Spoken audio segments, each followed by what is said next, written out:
sister's a therapist and I tell jokes. We both want to help all kinds of folks. Hello, and welcome to My Sister's a Therapist. This is a podcast where a stand-up comedian, myself, Virginia Jones, has deep conversation with her sister, who is a therapist. Hello, I'm Laura Ryan. I'm a licensed marriage and family therapist, but my main credit is sister to Titan of tomfoolery, Virginia Jones. Laura, on this podcast, we take turns researching a topic and presenting it to the other one. This week, it's my turn. It's a surprise for one of us. And today I get to be the dead stump in the yard. And you're the one who's a full tree and knows things. What's our topic for today? I think of this as being one in a series because I am constantly trying to figure out how we got to this political moment in our country. I would say the last episode was Obey, where we explored how regular people buckle to autocracy. If you haven't heard it, I think it's a pretty good listen. It talks about the dangers of conformity in the Kent State shootings, the Milgram experiment, where people electrocuted a stranger because they were told to, the famous Stanford prison experiment, where absolute power corrupts absolutely, and the tipping points in society. This week, I read an article in the New York Times by Amanda Taub called New Research Sheds Light on How Mediocre Employees Help Would-Be Authoritarians Maintain Power. And that's what we're talking about today. Specifically, how bureaucracy and corrupt middle management are not just part of the system, but prop it up. You have to have the mediocratic middle to create the scenario that we're in currently. And especially to sustain it. Trump and Putin and autocrats everywhere, they're surrounded by oligarchs, very wealthy people who are benefiting from knowing someone in power. It's obvious to see what super rich people get from being affiliated with Trump. He's trying to push through a slush fund, which would give millions of dollars away to criminals who participated in January 6th. Correction, billions of dollars. 1.2 billion is what he's asking for. In this moment, Republicans are not backing down, which is fun. We'll see what happens. It's a nice change. Hey, we don't actually want more money for this illegal war in Iran. We don't want billions of dollars to go to people who committed crimes for you. Somebody brought this up today and I thought, oh, that's true. People who raided my workplace and tried to unalive me. I don't want to give them money. These people who tried to take me out personally. It's pretty crazy to bring that up for the folks who were working there, the victims of the crime. Remember that day that you almost died? We should give those people some money, don't you think? At least one of the January 6 people has already promised his share of this slush fund to the family of a child he sexually assaulted. Don't worry, I'm getting a big payout, and you're going to be part of that. From one pedo to another, the payouts are coming. Trump's friends get access to things like no-bid contracts to build his $400 million ballroom. And what is a no-bid contract? It's not how the government operates. You get access to laws that will benefit your business or can benefit you personally. But to carry out the day-by-day work, the drudgery of a power grab, you need lots of mid-level people, military officers, secret police, and bureaucrats. Making a Career in Dictatorship is a new book by two German political scientists, Adam Scharpf and Christian Glassel. It reads like what you might get if you crossed Hannah Arendt's ideas about the banality of evil with a business school guide on how to get the most out of low performers. It turns out that the kinds of career pressures familiar to employees everywhere, the desire to revive a stalled career or obtain a minor promotion, can be enough to incentivize lower and mid-level officials to violate professional obligations, fundamental norms, and even basic morality. The people who make these decisions, the research suggests, are neither extremists nor victims. They are often just middling workers looking for a way to get ahead. The human mind finds the easiest path, the path of least resistance to success. Well, and also human beings are so self-absorbed. The in-depth study of Argentina's military during the country's era of coups and forced disappearances found that low performers, whom they refer to as career-pressured individuals, filled the ranks of the secret police. That service allowed them to detour around the ordinary military hierarchy, achieving promotions and career success they could never have managed otherwise. It turns out that would-be authoritarians don't need to staff their regimes with ideological true believers, offer extreme enticements, or impose draconian punishments in order to make successful power grabs. They just need to figure out how to target their ideal labor pool, the frustrated and mediocre. The bare bones of this argument are that you can get dumb people to do your dirty work, to do the murders, carry out the assassinations, expel people from the country, to do the things that other people don't want to do. And the carrot is to get slightly ahead in your career. Worth it. When he was a young PhD student, Mr. Scharpf was conducting dissertation research in Buenos Aires when a government official dropped a fateful offhand comment during a conversation in a cafe. During the military dictatorship, the official said, the intelligence officers who did the regime's worst dirty work were, quote, essentially idiots, end quote. At first, Mr. Scharpf thought the man was just being insulting. He soon realized that the official meant the comment literally, that the military junta's secret police had been, in his view, incompetent losers. This guy has interacted with these people. He came away from these interactions over and over again thinking these people are idiots who are doing the daily work that makes this totalitarian machine operate. The book goes into another side of it, which is the people who were buddy-buddy with you all the way through the power grab are the same people who will turn around and do a coup if it doesn't work in their favor. Data show that the official's offhand remark had been correct. For the most part, the Argentine military operated on an up or out system. Officers who underperformed would fall behind their peers and eventually be forced into retirement. But the Battalion 601 offered a detour around that meritocracy. Low performers could transfer into the secret police, spend a few years earning promotions, and then return to the regular army, often leapfrogging over peers who'd stayed with the regular forces. Men who took the detour ended up with longer careers, higher salaries, and better pensions than similar individuals who stayed in the mainstream military units. This is where I find that it's interesting and is most relevant to the United States today. The worse an officer's academic record had been at the military academy, the more likely he was to join Battalion 601. Once inside, the lowest performers were assigned to the most brutal units, carrying out the day-to-day tasks of torture and murder, work that was so morally repugnant it carried a risk of both serious social stigma and psychological trauma. But that meant that the career rewards for doing it were the most valuable. A stint as a monster could rehabilitate the most disastrous underperformers. So these are people who are really just doing the math. I'm a dumb idiot, but I want to be successful. If I pull out this guy's fingernails, I can retire early. Okay. I think it's more like I'm a dumb idiot and there are no opportunities for me. So I'm going to create an opportunity here by pulling this guy's fingernails out.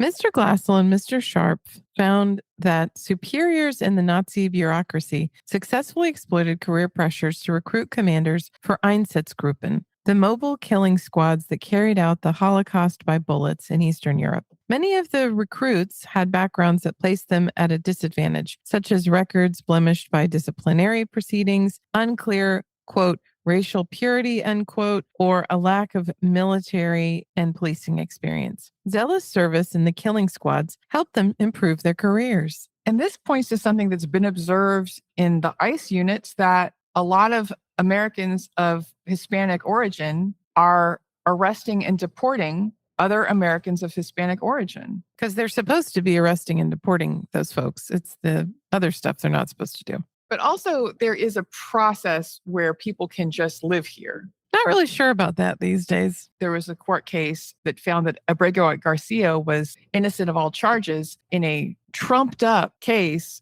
trying to make him a criminal because they had deported him to El Salvador. Well, he's a dangerous criminal. I remember they were saying that he had this tattoo, and I knew it was BS when I heard it. And it is. He ended up in a prison built for terrorists where he was beaten, deprived of sleep, and psychologically tortured for nearly 3 months. When he spoke out against it, the White House began a public campaign to punish him for daring to fight back, is what was found. That sounds like a democracy to me. Top aides called Abrego a rapist, a wife beater, and a terrorist, while the president, pointing to a photoshopped image, claimed last year that tattoos on his fingers proved he belonged to MS-13. I think you just say whatever you want and then wait till the next news cycle to do some other crazy crap. It's been commented on TikTok and on other videos online.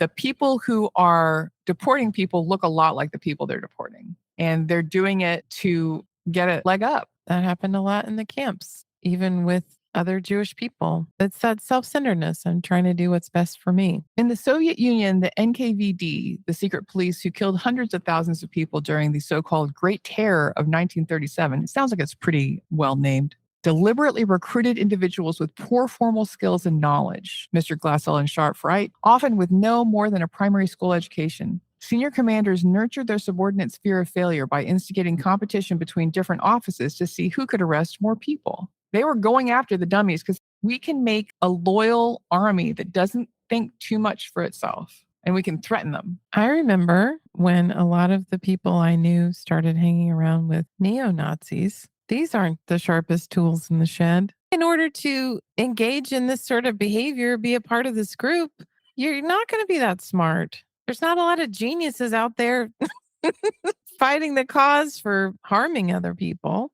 No, there's not a lot of pro-white geniuses. We've talked about it before. The people who their identity comes down to whiteness, they have scrubbed through their whole life to find something that they think is worthwhile, and that's all there is. What if I'm pro-Jack White? Is that okay? That's okay up to a point. Although each country has its own idiosyncrasies, that process tends to follow a pattern, says Erica Franz, a poli-sci student at Michigan State University who studies democratic backsliding. Initially, elected would-be autocrats often appoint, quote, loyal losers, end quote, to important positions to rubber stamp their power grabs. Ms. Franz said, the leader knows that people are going to be more likely to be loyal if they don't have many other career options. So when I say losers, I kind of mean it literally, she said. For Americans, this is not just an academic question. Many experts worry that democratic decay appears to be progressing especially quickly during President Trump's second term. Although Trump did not create the Republican Party, he has reshaped it over the last decade into an institution centered around himself. And a number of his cabinet members and political appointees, particularly in his second term, appear to fit the paradigm of loyalists whose resumes would be unlikely to land them roles in any other administration. Pete Hegseth, step forward. If you watch any SNL reenactment of what's going on with the government, wow, these really are the dumbest, worst people. And I'm so glad that the Pete Hegseth impression has given Colin Jost something to do. Yes. He's not just standing around being handsome anymore. This Pete Hegseth is pretty off the chain. Yeah. The Trump administration's apparent attempts to secure political control over the armed services, as well as the FBI and ICE, stand out as worrying, even when compared with other cases, Ms. Franz said. Elected leaders tinkering with the security services tend to be something that we see once the system has already transitioned to authoritarianism, she said, rather than when democracy is in decline. We're further along than we previously thought. Ahead. Yeah. Trump has already used the National Guard as a cudgel against cities he doesn't like and cities who are doing things he doesn't like. You're going to protest against me? I'm going to send in the National Guard. That's not something that a democracy does. Glassel and Scharpf are concerned that President Trump's planned expansion of ICE in particular could make it an ideal venue for detouring by ambitious underperformers who would be deployed for anti-democratic purposes. The worry is especially profound given the storming of the Capitol at the end of Trump's first term. Ambitious dummies, please apply. And it's becoming easier and easier to become an ICE agent. A former training academy instructor testified in February that new cadets are graduating from the academy despite widespread concerns among training staff that even in the final days of training, they cannot demonstrate a solid grasp of the tactics or the law required to perform their jobs. ICE recruits only have to do 9 practical examinations to graduate from the training academy, compared with 25 exams that were listed on a syllabus in 2021. It's a good career opportunity for someone looking to get ahead. And I have seen advertising for, don't you want to be an ICE officer, and showing off a pretty good salary. It's 100% in my son's YouTube feed. He gets messages all the time. I found this out recently. It takes longer to get a cosmetology license than it does to become an ICE officer. Just skip a step. Go straight from cosmetology to ICE. My joke about it was ICE training has gone from 14 weeks of intensive tactical schooling to a single group screening of Bad Boys 2. That's all you need. I recently watched that, so I guess I'm a shoo-in.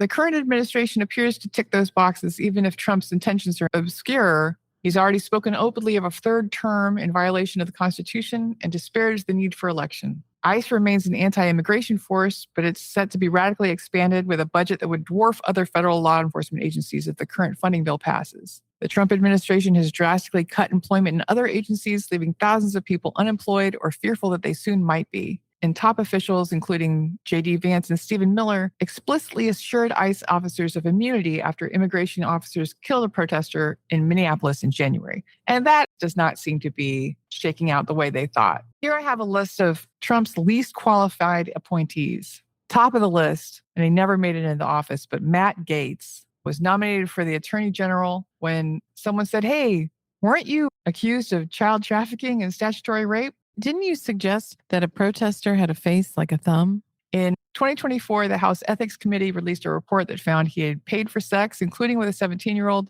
and abused illegal drugs during his tenure in the House of Representatives. He quit his job in order to be elevated to Attorney General, but it didn't go through. He withdrew himself from consideration, and now he hosts a talk show. I saw a TikTok recently. Somebody was looking at his phone over his shoulder on a plane. And his mother was telling him that he really shouldn't be supporting Trump. It's a pretty bad idea. Well, it's a bit too late for that. Pete Hegseth, your friend and mine, Secretary of War, a former Fox News host and military veteran whose nomination drew heavy bipartisan backlash. Critics highlighted that he lacked the extensive executive, legislative, and large-scale management experience typically required to run the Department of Defense's massive budget and millions of personnel. Quote, being Secretary of Defense is a very serious job, and putting someone as dangerously unqualified as Pete Hegseth into that role is something that should scare all of us, said Tammy Duckworth, a Democratic senator from Illinois who sits on the Armed Services Committee. And if you're going to say Pete Hegseth is a veteran, so is Tammy. Famously lost her legs in service of these United States. Did you see the footage of Pete Hegseth drinking champagne in a hot tub during a work do? He was doing a Fox News program, but he was clearly drunk as hell.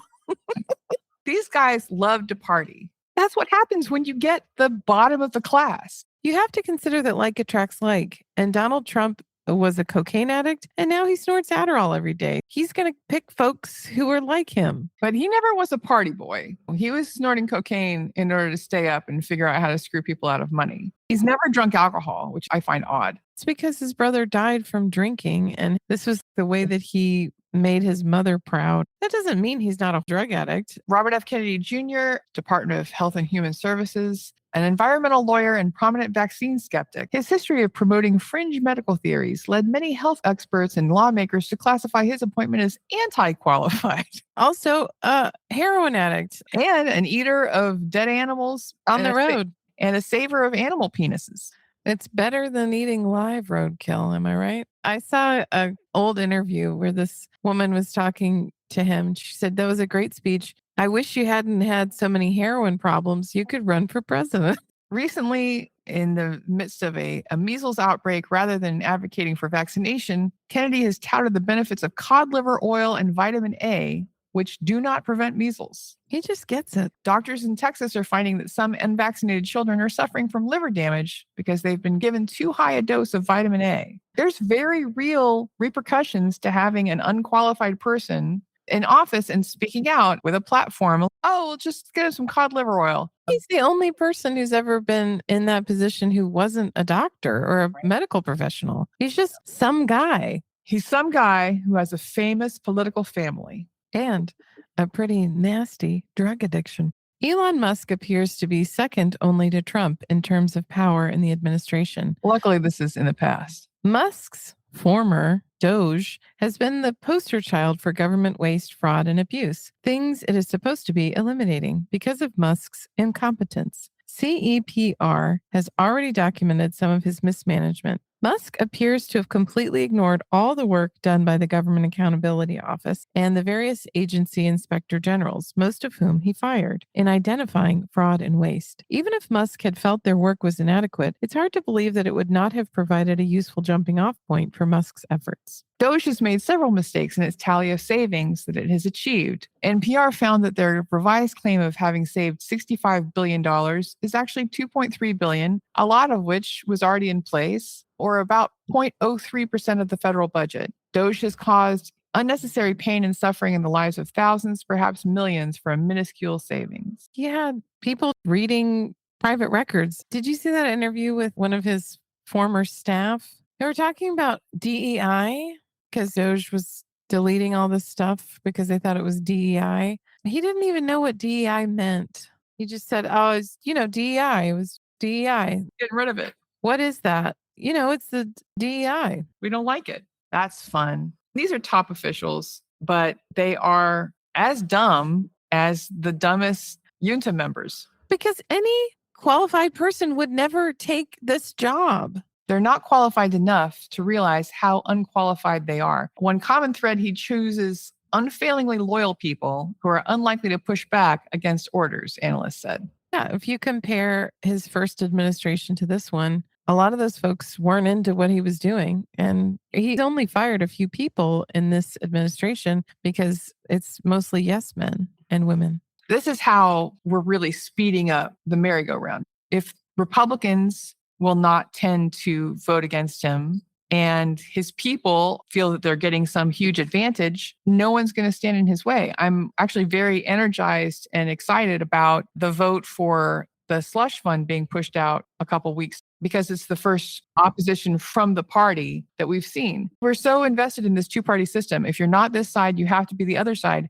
It is the strangest of bedfellows. People saying, yeah, we really believe in this guy, even though he doesn't appear to be religious and doesn't really like many of the things that we like. He's very cruel, and we love that. I think what we love is the power that he seems to have gotten. Another thing that I find heartening is that his current approval rating is 35%. He is setting records, which he loves to do. I think this is the lowest recorded approval rating of a president. That means that the president is less popular than scabies. He is less popular than opening a prepackaged vanilla pudding and finding a fly in it. I think he is almost as popular as opening up a container of Jell-O and finding a used Band-Aid in it.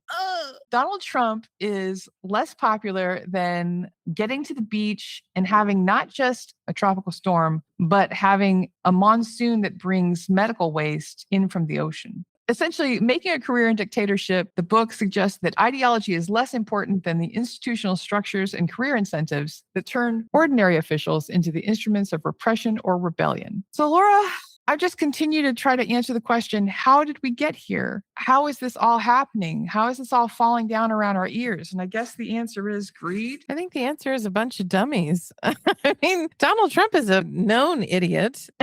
And I think everybody he's hired is also a bunch of idiots. No offense to the MAGA party, but most of them are pretty low intellect. Let's be real. I don't want to get into a tit for tat with MAGA people. And if you're a MAGA person listening to this podcast, I just got to ask, how did you get here? Why are you here?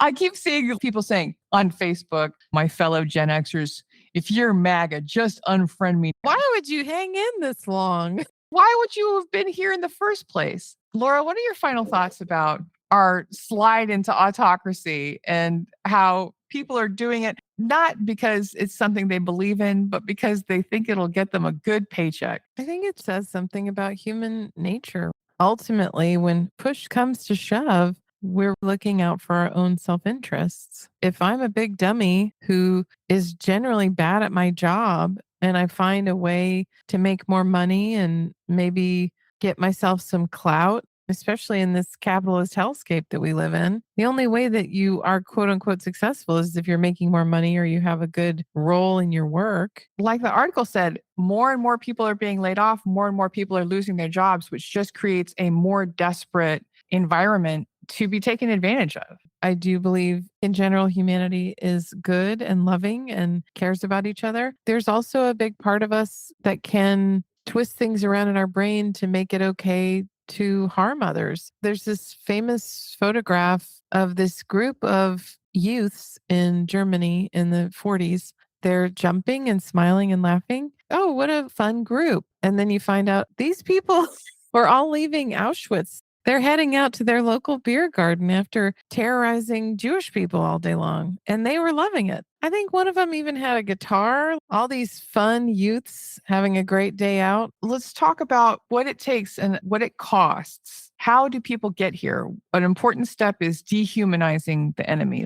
Those guards did not think of the people that they were abusing as people. Step 2 is you have to be given a small amount of money. Even a little bit of a boost in your role. I don't even think you have to give money to everybody. Step 3 is you have to normalize it. You can see that your peers are engaging in this behavior, and that makes it okay. We are just dumb little apes. So the answer to how did we get here is we're dumb little apes. To reference our outrage addict episode, I'm not an ape, I'm a chimpanzee.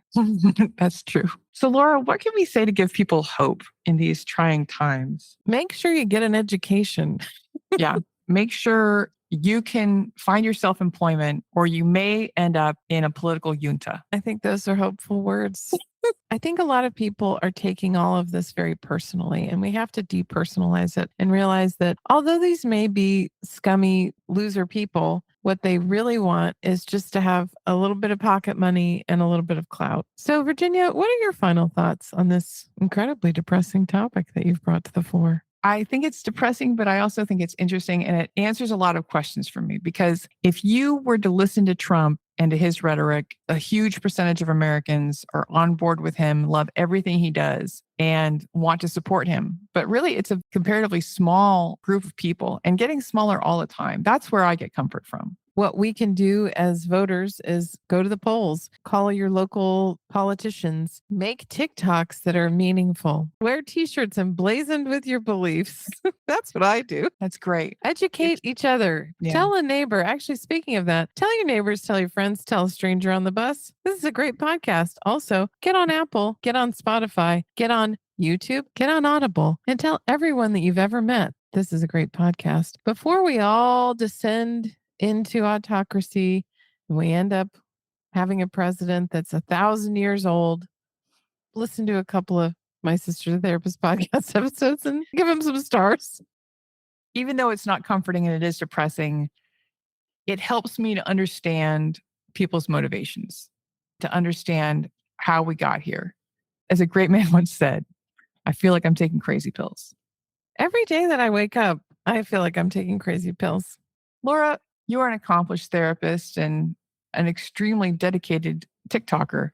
Where can people find you on the internet should they wish to do so? If they're interested in working with me professionally and they live in the state of Texas, they can find me at lauraryan.org. If you're interested in following my great output at TikTok, you can follow me. I am Laura Ryan at TikTok. If you're interested in keeping up with the show, you can go to My Sister's a Therapist Instagram page, or you can go to our YouTube. And if you want to listen to episodes, go to mysistersatherapist.com. Virginia, if somebody is tired of crying about the autocracy and our decline into fascism, and they want to laugh a little with a feminist icon, how would they go about finding out about your shows? You can find out about my shows on my website, which is www.bedinia.com. I maintain a calendar there and also a map of everywhere I've done comedy, which has been viewed by 17,000 people. I actually recently, I don't know why, I was looking at your thing. It's very heavy in Oregon and California, but there was also several in Singapore and similar areas that I was surprised by. I used to travel to Asia a lot. I wound up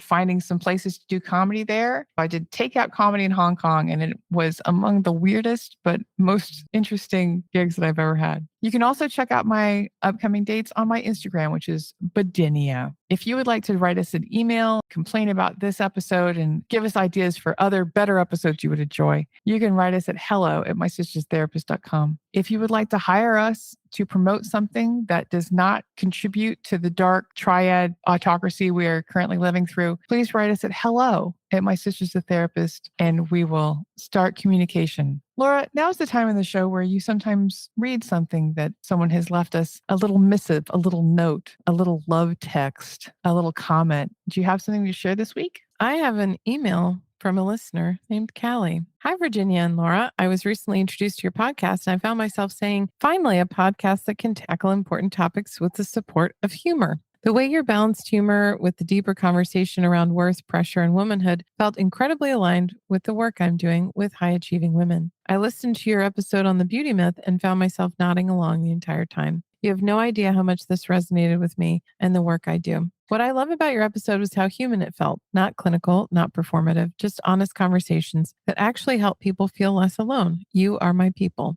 Thank you, Callie. We will one day be replaced by AI, but it's not today. Laura, I would like to leave us with an inspirational phrase from someone who inspires us every day. And here, of course, I'm talking about our spiritual founder, Billy Ray Valentine Capricorn. As he said, we can make it, baby. Me and you. Bye. Bye.